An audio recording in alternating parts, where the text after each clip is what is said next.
Oi, todo mundo.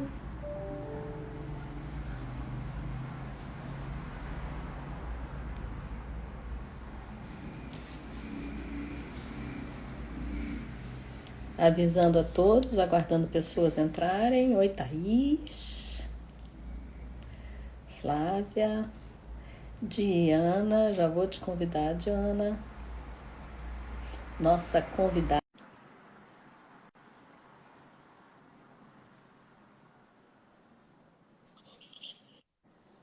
Oi, tudo bem? Oi, tudo bom? Tudo bem. Por onde você anda, hein? Que tá esse friozinho todo. Tá um frio danado. Tô aqui em Portugal. Ah, muito legal. Eu tava em Madrid até sábado, até Ah, sexta. é? É. Como é que E tava lá tava pra você? super agradável, tipo 18 graus, e de repente 3 graus. Que delícia, tô doida pra ir pra lá. Ó, Pátia vai entrar também. Bem-vinda, Mônica. Olá, Diana. Oi, Mônica. Tudo bem, querida? Oi, Tudo Pati. Oi, bem? Bebel.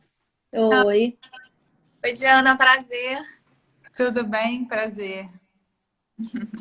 Tudo Ah, bem? vocês não tinham se encontrado aqui ainda, né?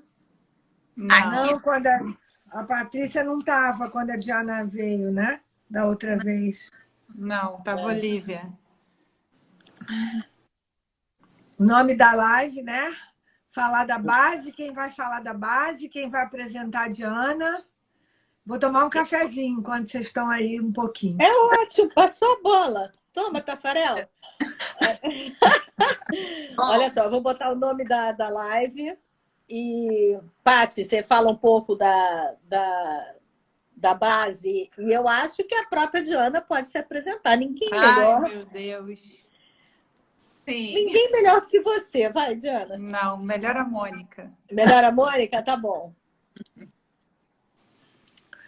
Colocando o Então, nome da live.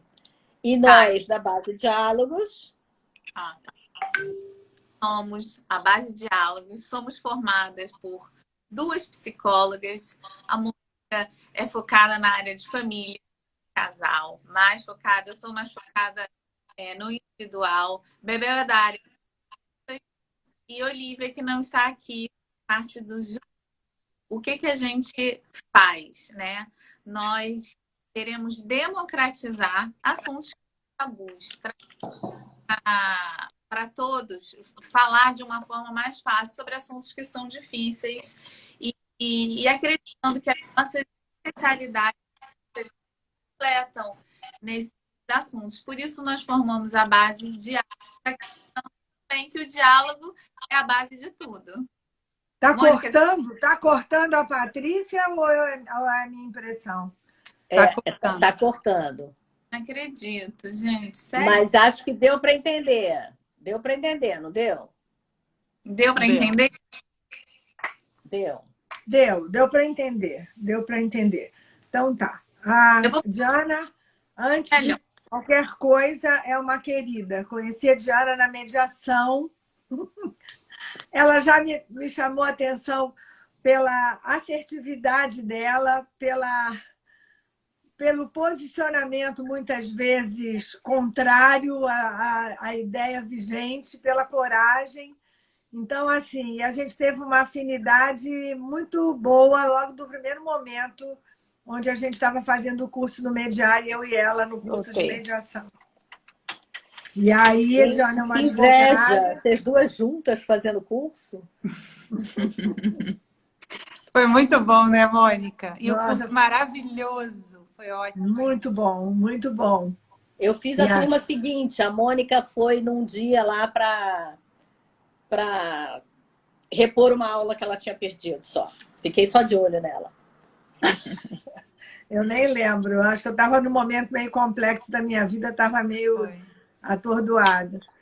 E aí, desde então, a gente tem uma super afinidade, um carinho enorme uma pela outra. Diana escreveu 3 livros, né, Diana, ultimamente? São 3, né?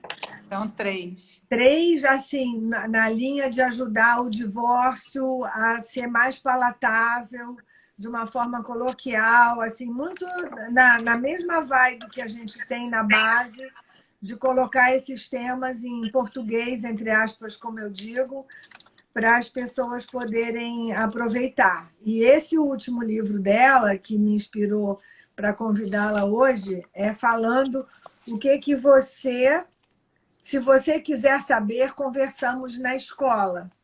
Que eu vou deixar ela falar, mas é sobre adolescentes e o processo de divórcio e isso dos pais, e isso me inspirou para essa live e para o convite com a Diana. Então, agora você fala de você também, um pouquinho do seu livro?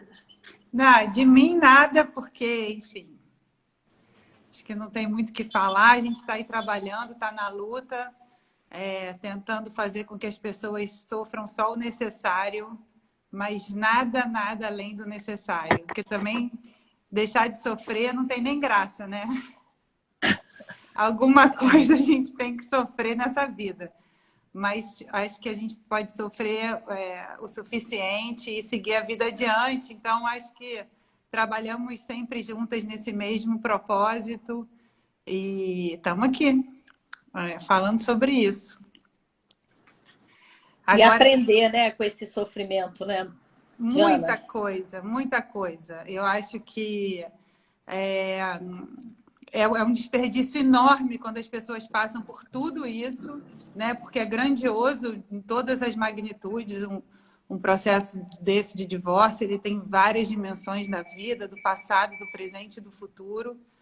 E é grandioso, assim. E não é que seja uma coisa a se desejar, mas você pode tirar muito aprendizado desses processos e fazer bom uso disso para a tua vida, para o que você vai construir, para entender o que você errou, para entender o que você não quer mais e realmente fazer desse limão uma limonada e com muito recurso, né? E sair muito fortalecido. E se você mergulha fundo num processo como esse, com muita terapia, é tudo bem complexo, bem profundo, mas eu acho que dá para tirar bastante lição, assim, bastante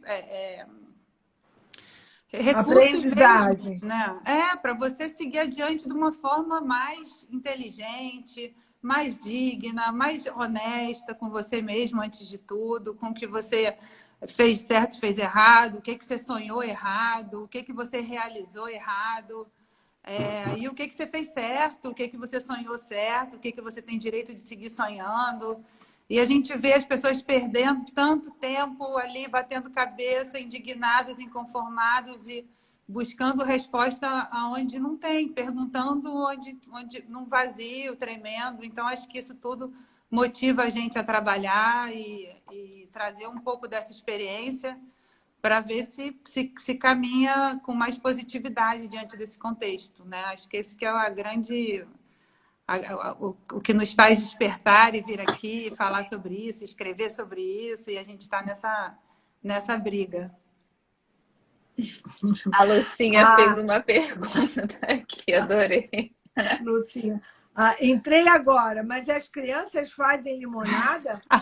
Os recursos dela? Mas eu estava pensando neles também, tá, Diana? Enquanto você estava falando. Gostei. Obrigada, Lucinha.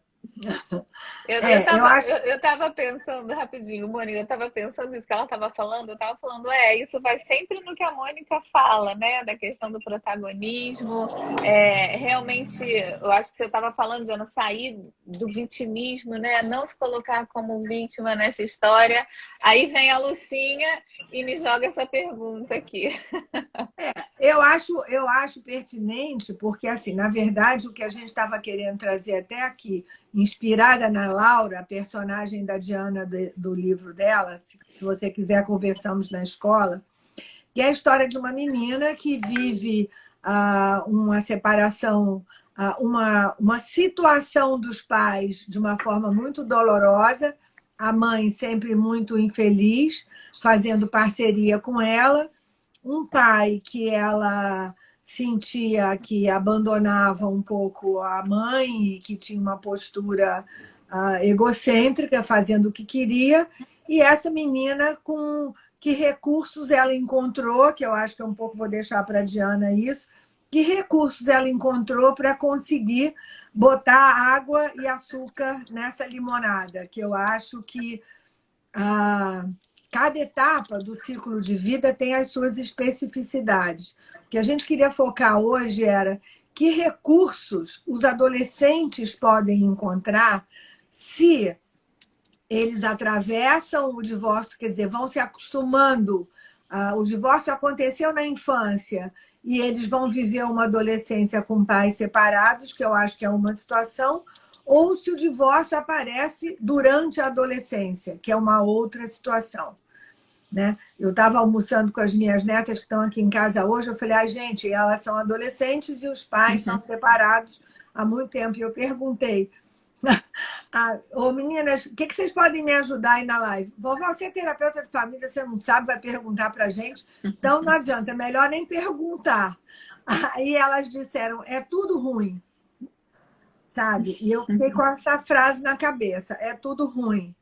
Porque eu acho que, usando essa fala delas, tem uma visão nossa de que separação é ruim. O bom é ficar casado para sempre. Isso é uma coisa, uma lente cultural que não traz. É importante ser feliz, é importante ter um bom diálogo, é importante. E a Laura, a personagem, ela trabalha para ajudar os pais a se separarem. Ela chega na situação que ela diz assim, não dá. Eles estão infelizes por conta da família. Eu acho muito legal essa força dessa adolescente, sabe? E até quero que a Diana fale mais sobre isso, mas a visão cultural é um pouco essa, né? Meus pais são separados, eu não sou feliz. Já parto do princípio que vai ser tudo ruim, como as minhas netas disseram, que são crianças e adolescentes super felizes. Muito felizes, engraçadas, seguras, boas alunas, tranquilas, né? Mas tem essa pecha ainda de que o melhor modelo de família é pai e mãe casados morando na mesma casa. Estou ficando torta aqui, peraí. Quer falar da Laura? Na verdade, assim, a Laura, essa ideia desse livro, eu tinha uma angústia, porque a gente trabalha muito com os pais, né, com aquela situação ali do adulto, e às vezes, pela própria fala dos pais, você percebe que as crianças estão desatendidas naquele contexto de divórcio, né? E isso sempre foi uma coisa que me gerou muita angústia, porque se os pais, a gente visivelmente vê, e é natural que eles não estão dando conta nem dos seus sentimentos, você imagina as crianças como é que estão ali naquele cenário, assistidas de certa forma, mas desassistidas em muitas outras que realmente a gente tem que priorizar e saber o que dá para dar conta, o que não dá para dar conta, né? E aí, enfim, a Laura, ela é uma criança que vê a situação, né? Ela consegue enxergar aquela tristeza. Na verdade, eu acho que o grande motivador da Laura é a tristeza da mãe, né? Ela vê uma mulher infeliz, numa situação infeliz, tentando salvar um casamento infeliz. E ela pensa, dentro dessa ilusória potência, né, que esses adolescentes acham que tem também, que eu acho que isso é uma coisa que a gente tem que cuidar, mas ela tenta descobrir o que ela pode fazer. Assim, eu acho que ela se engana, ela se sente muitas vezes responsável por tomar atitudes e por fazer coisas que tirem a mãe daquele contexto, na ilusão de que ela pode realmente intervir de uma forma efetiva nesse cenário, assim, e ela não pode, porque ela é só uma criança ali dentro daquele contexto, e ela entende tudo. Ainda que ela seja uma menina esperta, ela entende tudo com viés, ela entende tudo através dessa parceria muito forte com a mãe, que tem viés, e ela vai buscando culpados, ela vai buscando heróis, assim. Ela é uma criança, né? Ela tem 12 anos quando a história começa, termina, tem 13, mas assim, ela é efetivamente uma criança. E ela acha que ela tem uma potência, ela acha que ela pode resolver, ela acha que ela pode ajudar. E ela tem uma coisa que você falou interessante, Mônica, que é uma vontade de que é o contrário disso. Ela não quer manter aquele status quo do casamento. Ela acha que só com o divórcio a vida dela, ela acha que a mãe tem que se livrar daquele homem que para ela não consegue se identificar ali com aquele pai de nenhuma forma, porque ela toma todas as dores da mãe para ela, então automaticamente o pai deixa de ser uma pessoa admirável e ela começa a achar que todas as soluções estão no divórcio, nele sair de casa, né? Ela nem sabe o que é divórcio, mas o pai tem que sair de casa, o pai tem que sair de casa, o pai tem que sair de casa. Então, começa sob essa ideia que ela tem, e ela começa a agir, ela começa a fazer como uma criança, né? Buscando soluções de criança para aquela solução. E aí vem um processo dela mesmo, de ver que o amadurecimento dela e que talvez ela não seja a mãe. Eu acho que tem uma coisa de descolar um pouco, né, nesse processo, nessa história, quando começa e quando termina. Primeiro ela quer muito ajudar essa mãe e depois ela começa a olhar para a mãe como quem diz, mas espera aí, quem é essa mulher que chora? Quem é essa mulher que sofre? Quem é essa mulher que quer que esse cara continue aqui?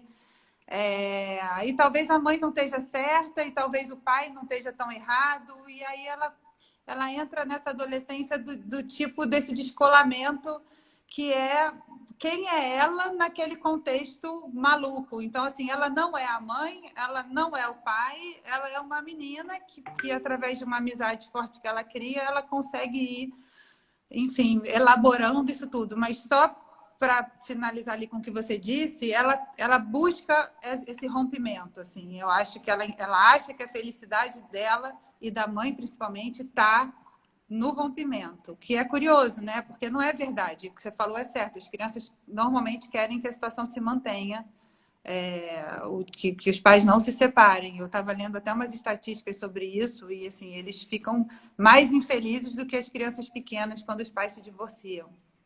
Eu acho, Diana, maravilhoso. E ouvindo você, eu me dei conta de uma coisa que eu não tinha percebido.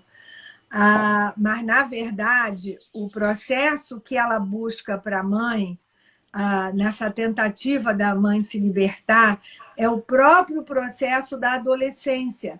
Porque o que tem de específico na adolescência é que ele começa a abrir mão do pertencimento àquela família a qualquer preço, por um crescimento, por uma individualização. O começo da história da Laura, ela tem uma agenda nos anos 80, que era moda, e a agenda dela, o diário dela, a agenda de colégio, não tinha nada escrito, porque ela não tinha uma história dela. E uma amiga lá, que era popular da sala, tinha uma agenda incrível, maravilhosa. E o processo é ela escrevendo na agenda, que é exatamente um processo de individuação. Eu tenho uma família, mas eu sou a Laura. Eu tenho uma família, mas eu sou uma adolescente que estou buscando o meu processo de crescimento, fazendo outras escolhas. Às vezes, amigos não tão parecidos com a minha família, às vezes, um estilo de me vestir muito diferente. Então, quando um processo de divórcio acontece nesse momento, tem dois riscos. Ou paralisar esse processo de crescimento e a criança se infantiliza e fica sintomática, mantendo aparentemente aquela família unida em volta dela, ou ela consegue pegar aquele calço, pisar e subir e crescer para a diferenciação. Crescer para o processo dela, entendendo que o pai é o pai, a mãe é a mãe, que o processo é deles, mas que ela tem que viver a vida dela, que é exatamente o que acontece com a personagem do livro. Então, recomendo esse livro para quem tem filho, neto, adolescente, porque é um processo lindo dela, buscando essa individuação e, paralelamente, o casal vai resolvendo, de alguma maneira, o processo com e apesar dos filhos, né? Então, acho que essa bifurcação que pode acontecer é um cuidado que a gente precisa ter. Ou a criança regride, o adolescente regride e fica fazendo sintoma para não crescer, ou o adolescente assume aquele lugar diferenciado e vai tocar a vida dele, deixando os pais não ficando de filhos parentais. No começo, a Laura é uma filha parental. Ela se descola da mãe e ela cresce. Então, é um pouco isso que... Quer falar, Paty? Eu quero fazer uma pergunta, na verdade. Vocês falaram que, pelo menos foi isso que eu entendi, que quando os pais se separam na adolescência é um pouco mais difícil para os filhos, né, do que quando se separam quando as crianças são menores. Tá correto isso? Vocês falaram isso? Sim. Eu não sei se é mais difícil, Patrícia, é diferente. Tem outros ganhos e outros ônus. Tem a vantagem de ter mais crítica, de poder ter um olhar mais diferenciado, mas tem uma sobrecarga, até por enxergar isso mais, fica cuidador, né? A criança pequena não tem esse distanciamento. Ela fica mais colado no processo e com menos possibilidades, porque ela não tá, ela está ainda no momento de pertencer àquele núcleo. O adolescente está no momento de se diferenciar desse núcleo. Então, isso traz características e qualidades diferentes. É porque a gente ouve muito, né? Pelo menos eu ouço muito casais que se divorciaram, assim, já queriam ter se divorciado há muitos anos, falaram assim, eu não me divorciei porque meus filhos eram muito pequenos, né? Ou eu tenho, enfim, um paciente que tem 70 e tantos anos, ele fala, eu quis me separar, mas meus filhos tinham 5, 7 anos, então permaneci casado, estou casada há 50 anos, né? E aí eu não sei se isso vai um peso para os filhos, né? Também, desse peso de, fiquei pelos meus filhos. Eu sempre ouço essa coisa de, meus filhos eram muito pequenos, né? E eu não me separei por conta disso. Então, até falar sobre isso, né? De que talvez, né?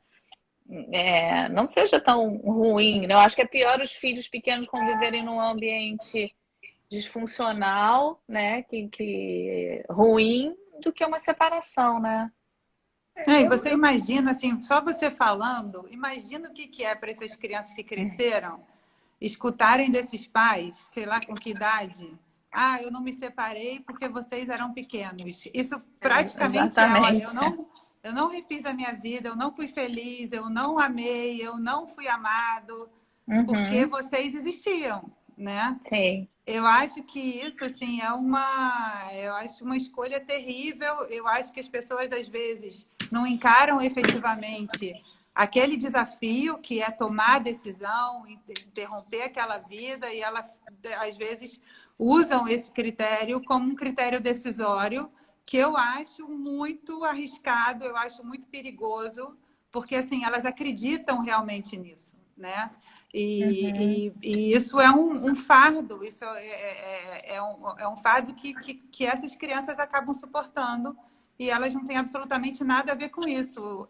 Eu acho que as crianças não são a razão do começo e elas não são a razão do fim, né? Exatamente. Elas fazem parte desse percurso.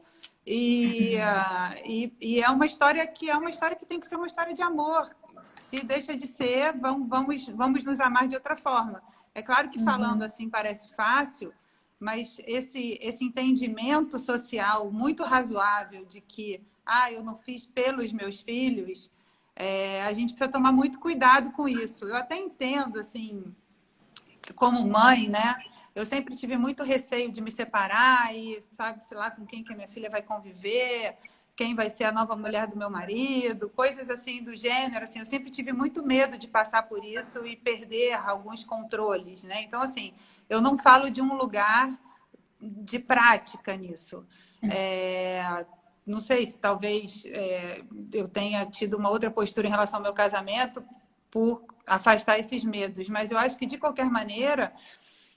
nunca a criança pode vir como né, essa motivação maior para não tomada de decisão que acabe deflagrando numa existência inteira junto de uma pessoa que você já queria estar longe há muito tempo. Porque... Eu ouvindo, uma coisa que me ocorreu, não que eu não concorde com tudo que você está falando, mas um ingrediente a mais é que esse discurso, eu desconfio um pouco desse discurso. Eu não me separo por causa dos meus filhos. Eu acho que com filhos pequenos você tem mais medo de ter que dar conta dessa situação sem um par. Eu não me separo, às vezes, porque a tarefa é muito difícil e eu fico mais insegura de lidar com isso sem um parceiro para me ajudar a cuidar. Com filhos adolescentes, os adolescentes são mais independentes, você tem uma outra necessidade de cuidar e de proteger do que filhos pequenos. É um primeiro ponto. E o segundo ponto que eu acho, a adolescência é um momento também de muita reflexão para os adultos. É um momento onde os adultos vão fazer um balanço do que eles construíram até lá. Esse casal que se casou pelos 25, 30 anos, está chegando nos 45, 50 anos e vão fazendo um balanço da vida e vão vendo que, de alguma maneira, abriram mão de muitas coisas que não valia a pena ter aberto em nome da família e acham que já cumpriram um pouco essa tarefa de manterem aquele ninho, cada um dividindo a comidinha que um traz e o outro traz. Então, é um momento também da adolescência, da reflexão da autonomia dos pais. Então, eu acho que também, muitas vezes, é por conta disso, Patrícia, que os casais acabam se separando com os filhos mais velhos do que com os filhos pequenos. Cumpri essa etapa, agora vou poder, de alguma maneira, olhar para mim e tenho menos medo de ter que cuidar sozinha. Deixa eu fazer 2 perguntas aqui. Você ia falar, Diana? Não, só complementando o que a Mônica falou, acho que o casamento também entra na adolescência, né? E acho que essa parte essa função da família, do cuidado com os filhos, quando ela vai se perdendo, porque o filho adolescente começa a ganhar certa autonomia, também coloca um pouco esses casais em xeque, do tipo assim, e agora o que a gente, né? O que a gente faz com o nosso tempo ocioso antes do ninho vazio, né? Realmente é um processo de adolescência mesmo, da própria relação. Só para complementar. Tá. Eu queria que vocês repetissem o nome do livro, porque várias pessoas perguntaram e eu não quis botar meio, mais ou menos. Se você quiser, conversamos na escola. Tá. Diana Pop. Tá no meu Instagram o link para comprar o livro através da editora. O link está na minha bio, para quem se interessar. E a outra coisa que eu ia perguntar, na verdade, é trazer pimenta para nossa conversa, como diz a Mônica, é que tudo bem, a gente está falando aí dos pais, né? E como é que eles estão, no momento que eles estão querendo se divorciar e etc. E eu queria trazer um pouco os filhos, indo um pouco na linha da Lucinha.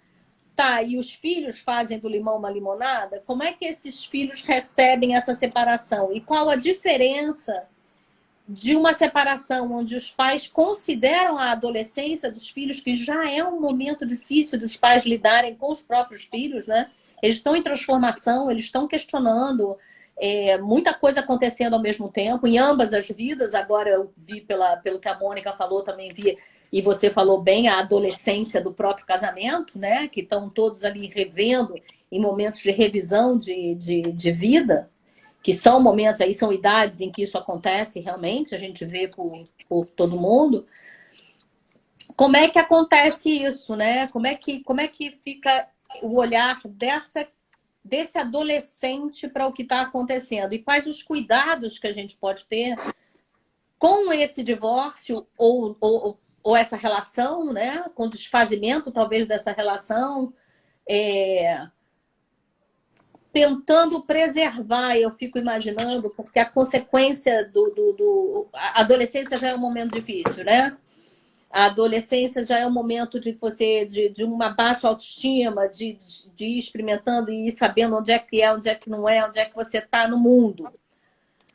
Então, e que uma separação dos pais ou que um mau relacionamento nesse momento, seja casados ou separados, pode afetar diretamente ao crescimento desses filhos, né? Que é um pouco o que o texto da McGoldrick que você colocou ali na abertura, Mônica, traz. E eu vejo muito isso acontecer. Eu tenho pessoas conhecidas que sofreram muito com o divórcio na adolescência e eu vejo as consequências nos adultos desse divórcio mal gerido na adolescência deles.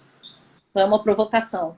Não, a primeira coisa, eu ouvindo você, pensei em muitas coisas. Uma delas é o seguinte: a adolescência é você, aspas, quase que pular de asa delta na vida, entre aspas, né?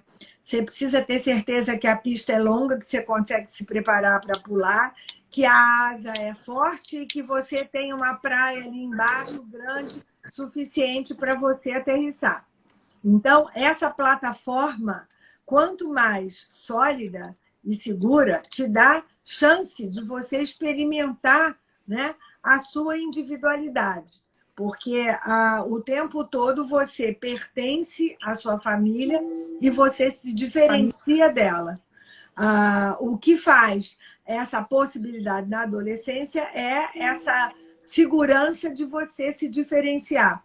A gente, na faculdade, a gente aprende que a adolescência, que vem da palavra adoecido, né, é um momento onde todas as patologias psíquicas estão em algum grau. Um pouco depressivo, um pouco anoréxico, um pouco maníaco, um pouco, né? É muito difícil para o adolescente. O corpo muda, a voz muda, a pele fica estranha. Então, tudo isso é uma transformação externa e interna. Se o ambiente estiver tranquilo, fica mais fácil. Se o ambiente está turbulento, se aquela plataforma está tremendo, vai depender muito de como os pais, porque tremer, usando isso como uma metáfora que o divórcio aconteceu, faz parte. O que os pais precisam saber é como é que a gente precisa para não aumentar essa turbulência. Porque o processo não é uma tragédia. Como o processo vai acontecer é que pode se transformar numa tragédia. Então, o primeiro ponto é não buscar alianças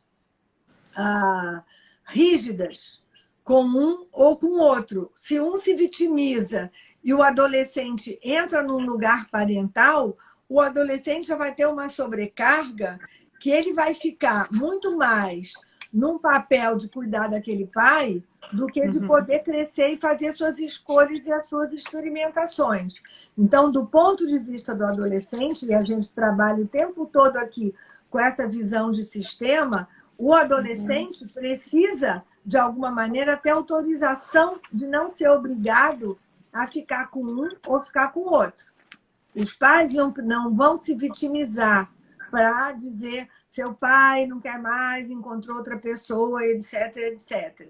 Os recursos que aquele adolescente vai encontrar para fazer esse processo, Bebel, vai depender muito de como aqueles pais estão organizando, reorganizando o processo e como eles viveram lá atrás, né? A nossa saúde é fruto da nossa alimentação, do nosso cuidado pessoal. A nossa saúde psíquica também. Se, de alguma maneira, aquela criança tinha uma segurança, pais que se dividiam nos papéis, uma situação que, na verdade, era confortável, que ele tinha um bem-estar na casa e que a separação é trazida não como uma tragédia, mas como um processo, como uma escolha e uma decisão conjunta, o adolescente vai seguir bem, vivendo as próprias mudanças dele.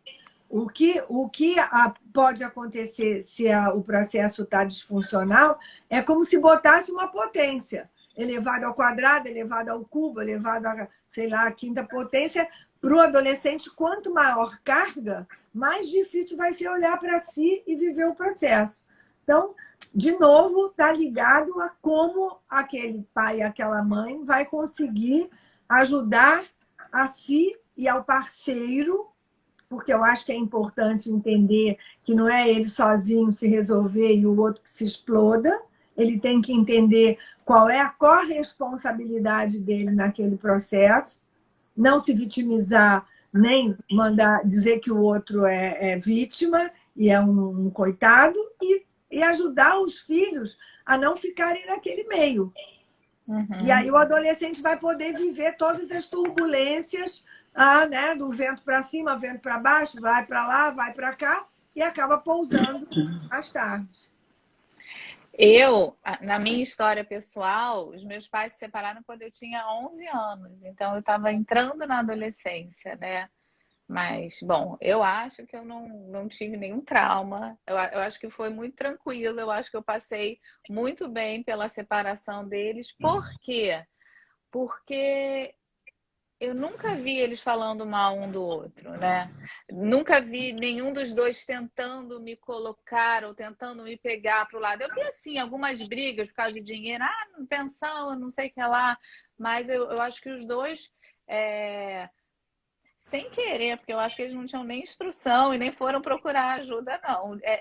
Tinham isso na cabeça de não colocar os filhos no meio daquilo. E eu acho que foi isso que realmente fez eu ver a separação dos meus pais como um processo, né? Na minha cabeça, ficava assim, nossa, que legal, vou ter 2 casas agora. E o meu mundo poliana positivo, eu realmente pensava isso. Eu acho que não tem muito. A gente não tem receita para essas coisas, né? As reações variam muito de pessoa para pessoa, de história para história. Acho que esses contextos, como a Mônica falou, eles tendem a ter determinadas soluções mais positivas e mais negativas.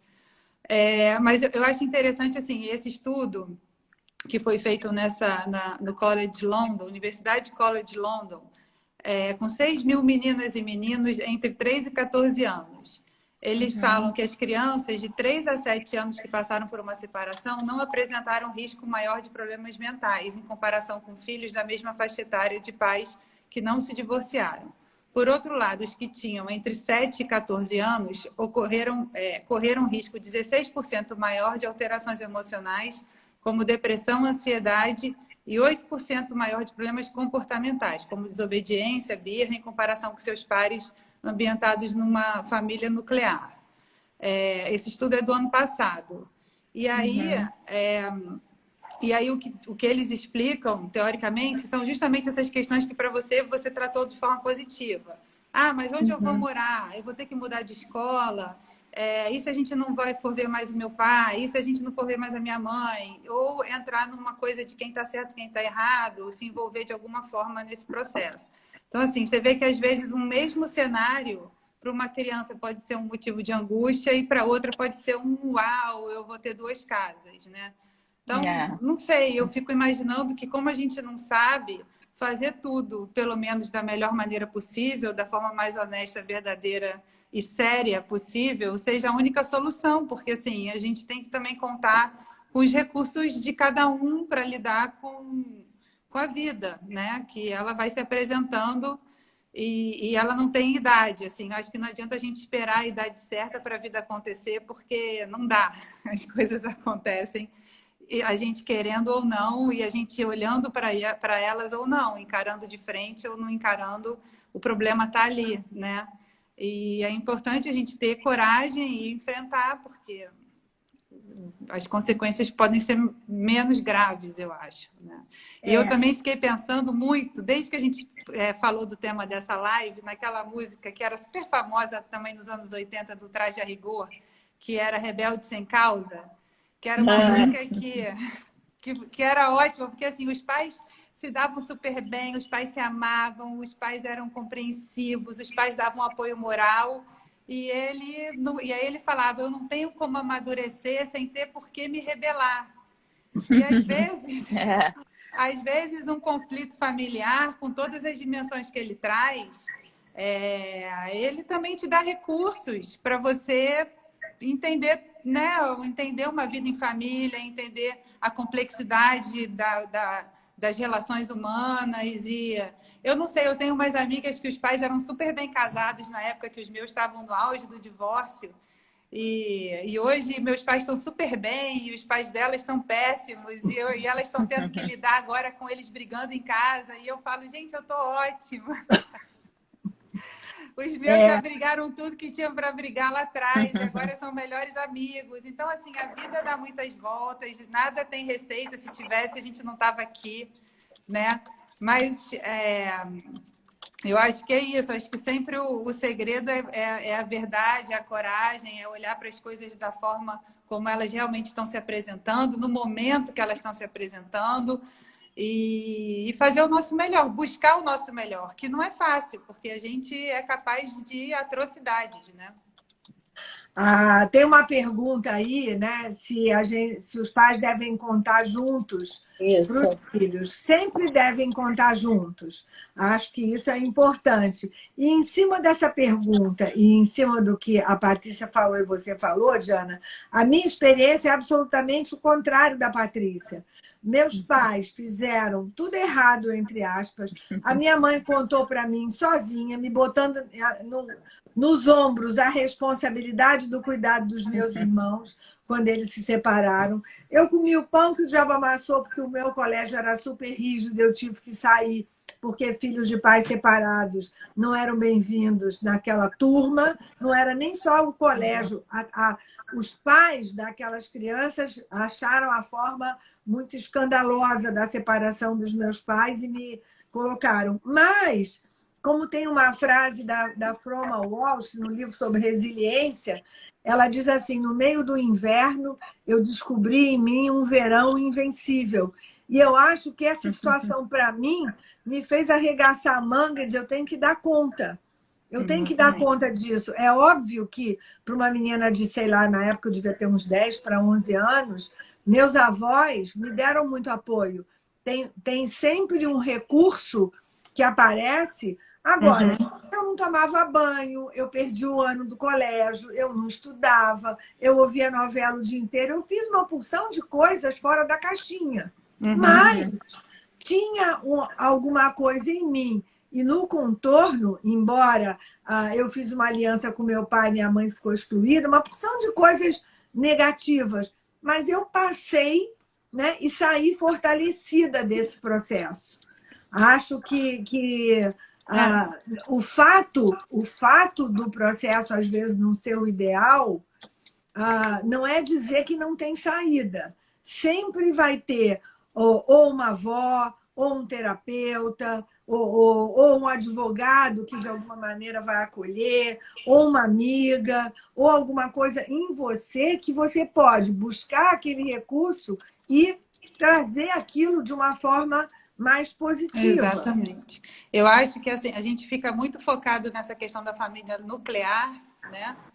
E a família extensa, né? E os amigos, tanto da família quanto os amigos que a gente escolhe, Próprios. Eles são muito importantes em todo esse processo. Até para você ter outras referências. No livro, a Laura, ela vê aquela mãe que sofre, mas ela tem uma tia que é uma mulher independente, que frequenta a casa dela, que não é casada e que é feliz. Ela tem uma outra tia que tem um super casamento, que é uma mulher amada, que ama. Então, ela tem uma avó que está ali o tempo todo. Então, assim, ela vai e ela forma essa amizade com essa colega da escola. Então, assim, ela vai buscando, fora daquele núcleo familiar que está disfuncional, vários recursos para ela também ir entendendo melhor o que está errado dentro da vida dela, dentro da casa dela. Ela consegue já olhar dessa forma. E é um olhar que uma adolescente é capaz de ter. Então, assim, é muito importante que esses recursos e que esse olhar que a gente vai fazer para fora do nosso núcleo familiar também seja um olhar saudável e positivo, entende? Que esse contexto que está em volta da gente seja um contexto que a gente possa ter recursos dali, que a gente possa se agarrar nessa avó, que a gente possa se agarrar nessa tia, né? Nessa amiga, porque também tem... para a gente não construir esse entorno também destrutivo. E isso é fundamental. E é isso, o não nos mata nos fortalece. De alguma forma, a gente está experimentando, né? E é isso, e esses recursos estão todos à nossa volta. Então, a gente também não pode botar apostar todas as fichas nesse núcleo familiar só, não, porque a família é mais abrangente do que isso.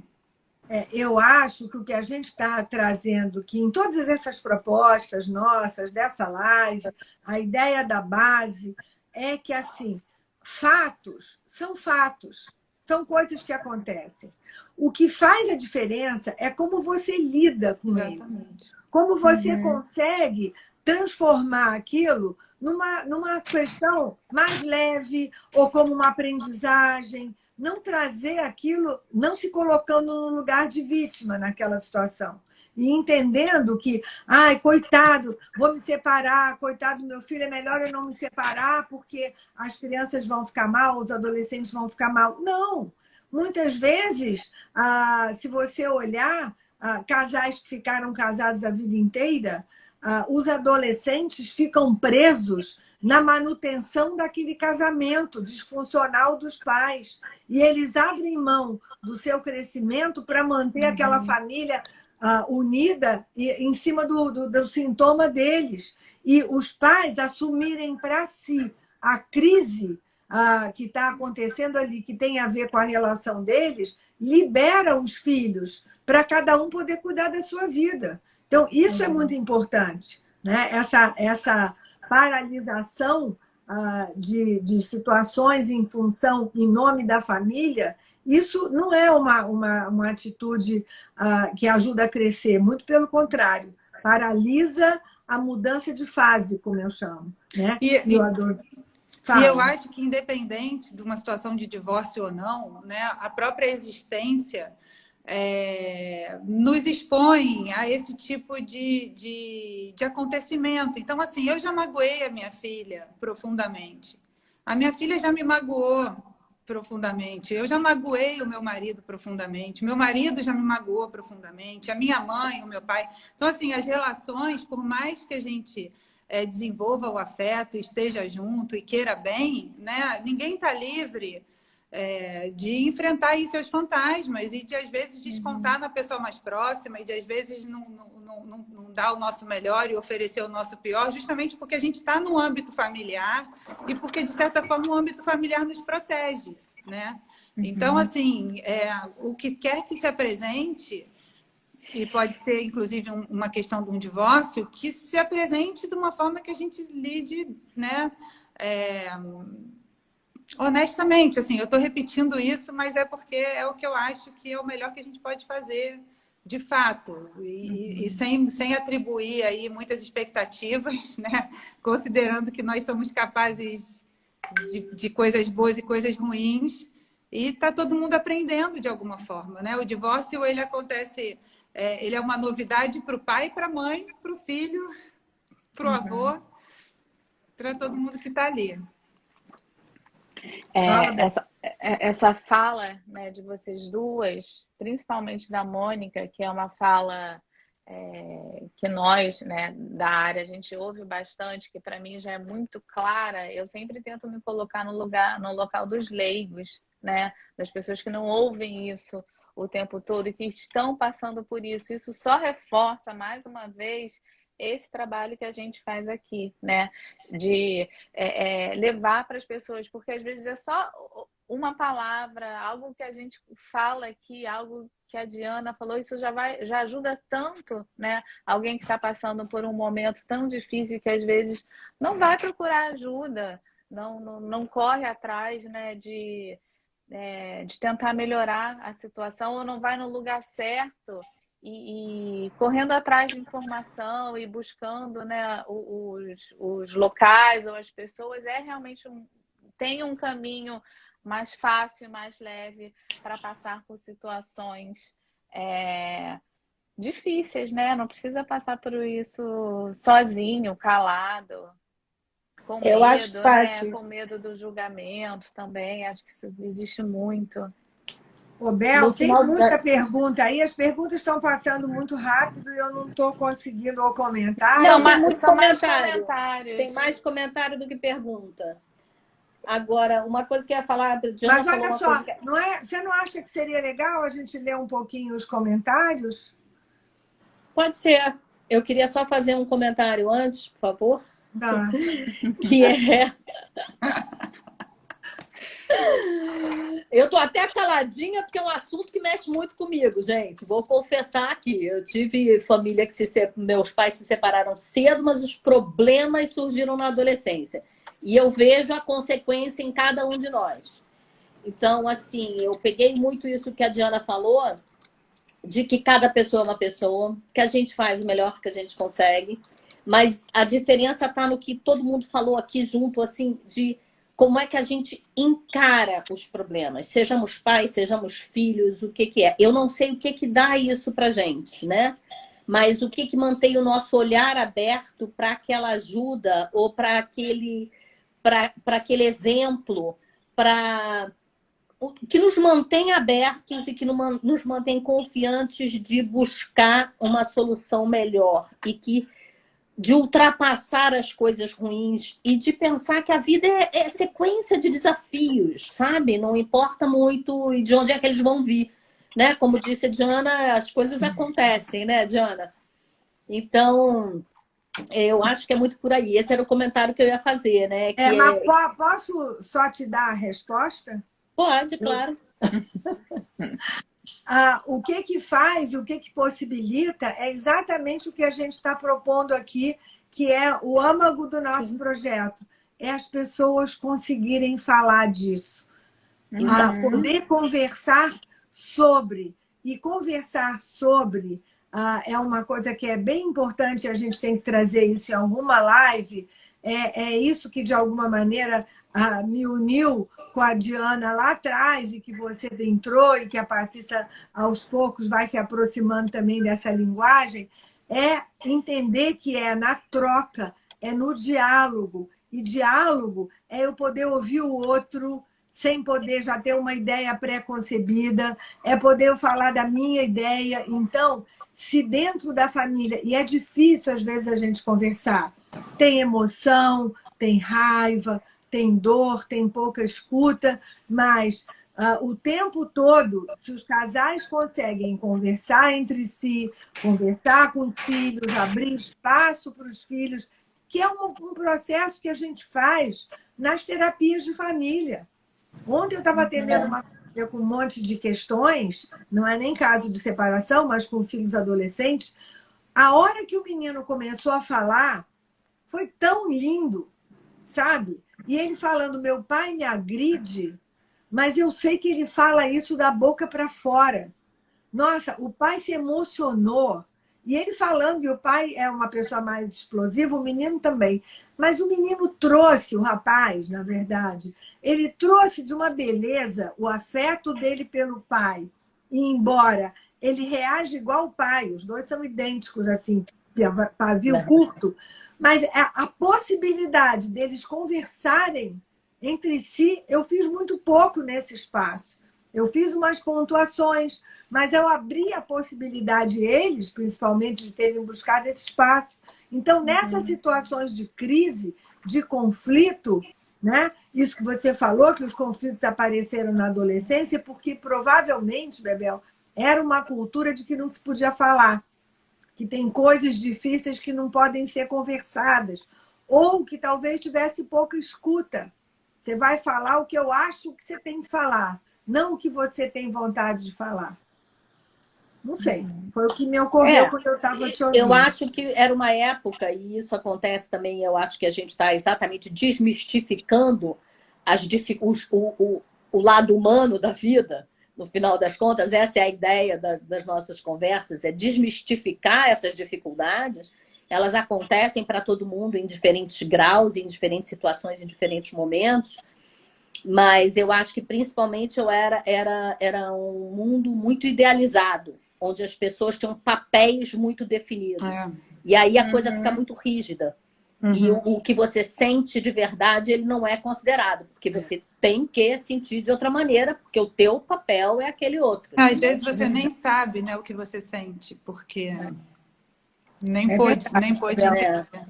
Perfeito. Se você não pudesse sentir daquele jeito, aquele sentir é errado, né? Não é o certo. Agora, tudo isso que aconteceu com a gente, tudo isso que acontece com todo mundo, e aí eu vou para os comentários, Mônica. Olha, tem um aqui que as tuas vivências com certeza ainda contribuíram para você se tornar terapeuta de casal e família. Com certeza. Tudo que nós vivemos nos trouxe até aqui. Né? Quando um cliente muitas vezes me pergunta o que eu posso, qual é meu aprendizado ou qual é o meu tempo que eu estou gastando com ele, é o tempo de toda a minha vida mais aquele dali, né? Porque tudo que a gente viveu vai trazer aquela pessoa que está se relacionando com ele ali, né? É verdade, é isso aí. É isso Aí aí. a reação de cada filho é diferente.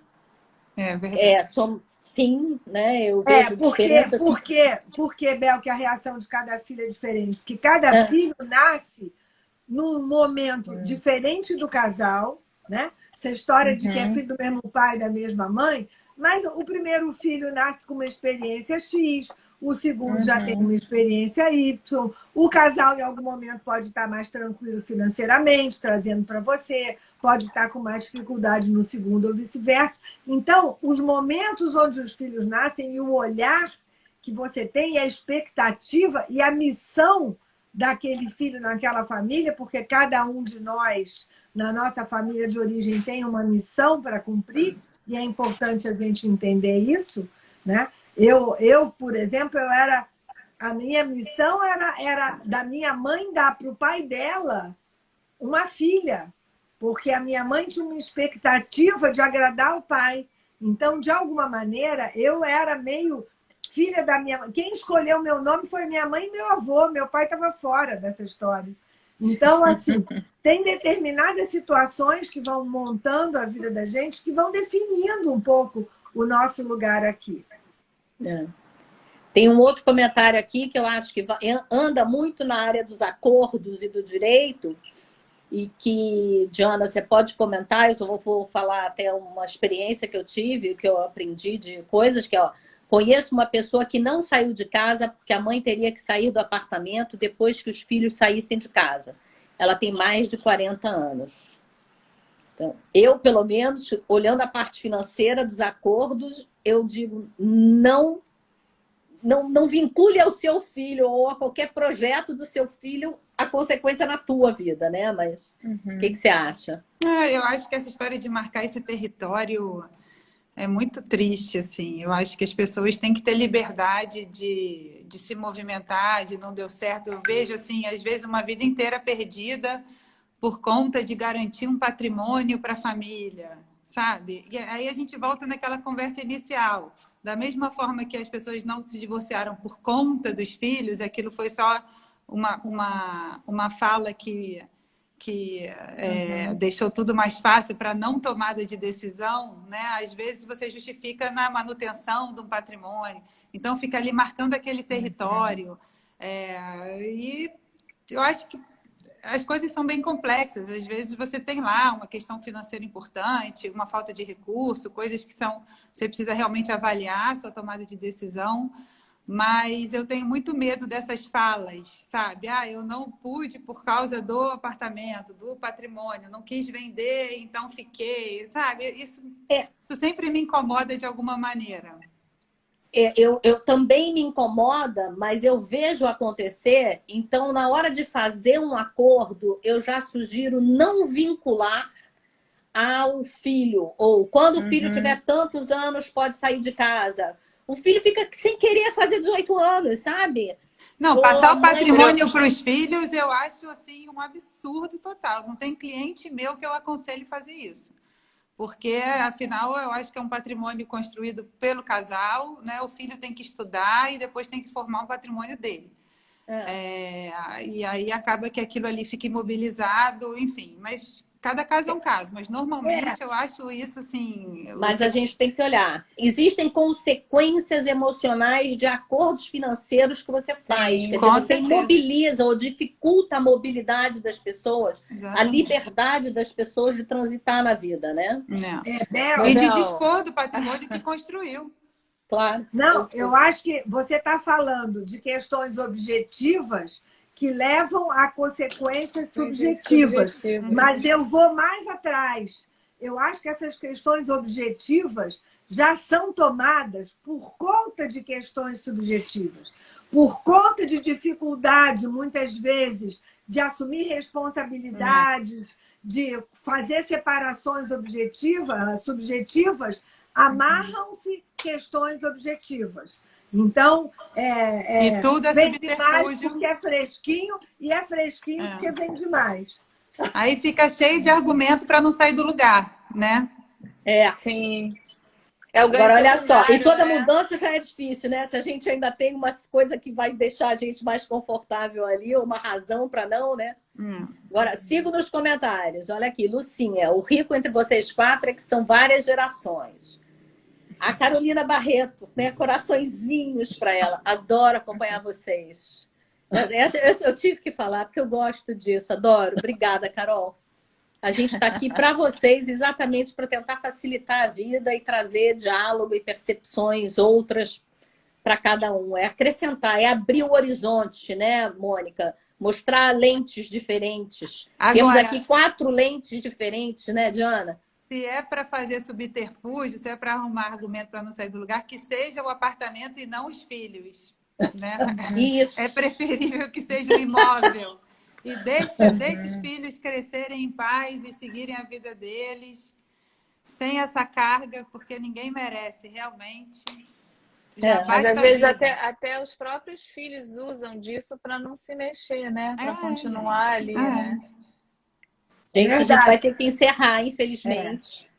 Isso Eu é vou importante. lembrar aqui do Rebelde Sem Causa, da Diana, para lembrar, só ajudar a lembrar que não tem receita e que às vezes fazendo tudo certo as coisas vão dando errado porque a gente não percebeu que as necessidades de repente eram outras. Então é sempre bom poder conversar sobre o assunto. E se criticar também, desculpa te interromper, assim, eu acho Não, que também, já encerrei. quanto mais a gente se critica, antes de criticar o outro, né, o contexto, a gente olha para a gente e a gente também se bate, assim, eu acho isso um recurso muito...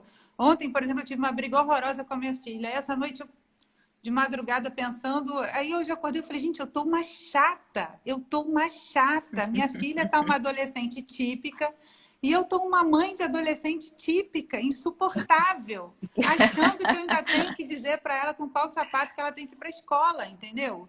Aí hoje eu falei, filha, mamãe tá chata, desculpa, entendeu?